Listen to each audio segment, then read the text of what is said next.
kami dari kelompok 2.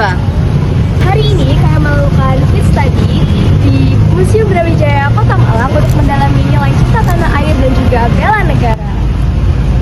Melalui kunjungan ini, kami ingin melihat semangat perjuangan para pahlawan dulu masih relevan dan masih bisa kita ikuti di masa kini. Yuk ikuti perjalanan kami menelusuri jejak perjuangan bangsa di Museum Brawijaya.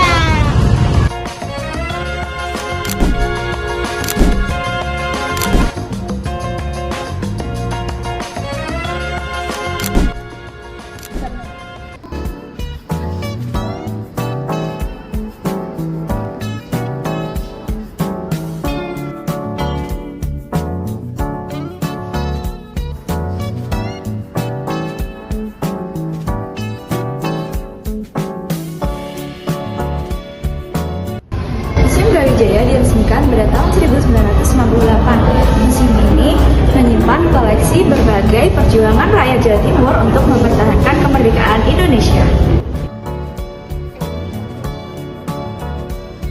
Nah, nama Brawijaya itu sendiri diambil dari nama terakhir dari Raja Majapahit sebagai simbol kejayaan dan bukti kepahlawanan yang menjadi ciri khas masyarakat Jawa Timur.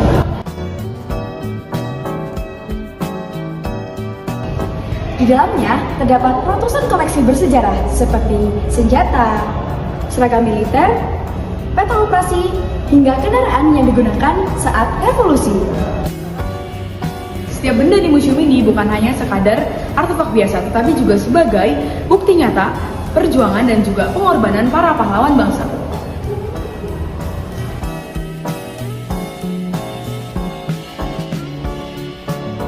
Baik, sekarang kami akan melanjutkan ke sesi wawancara dengan Bapak siapa?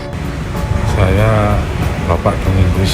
Bapak Domingus. Iya. Oke, baik. Oke, menurut Bapak ini, jadi koleksi utama di museum ini tuh apa Pak yang paling menonjol? Gerbong Maut. Gerbong Maut. Boleh diceritakan secara singkat nggak Pak?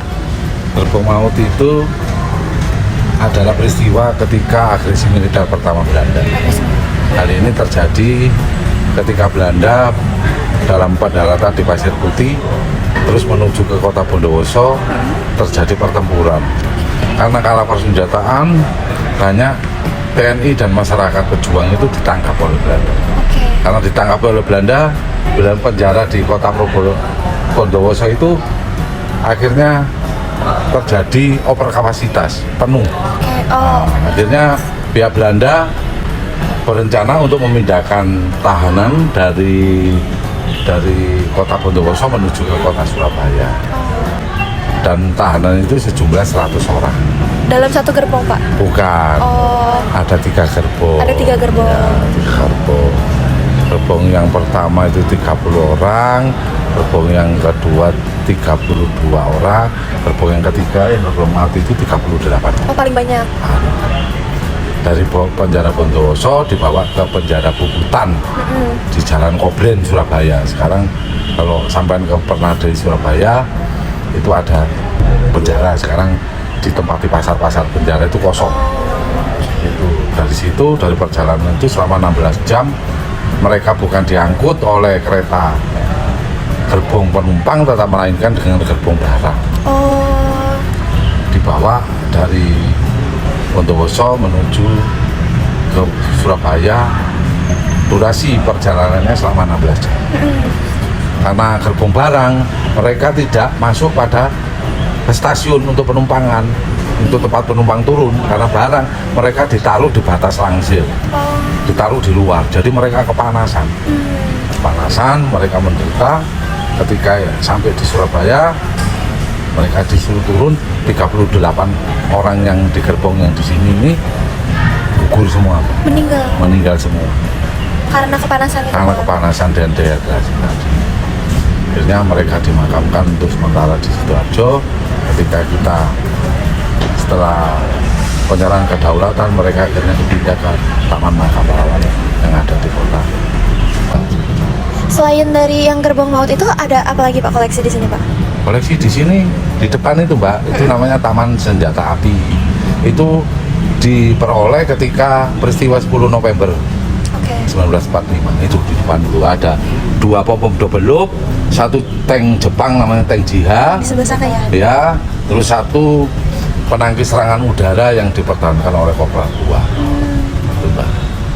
Kalau masuk di sini ada tanknya marinir Belanda, LVT namanya.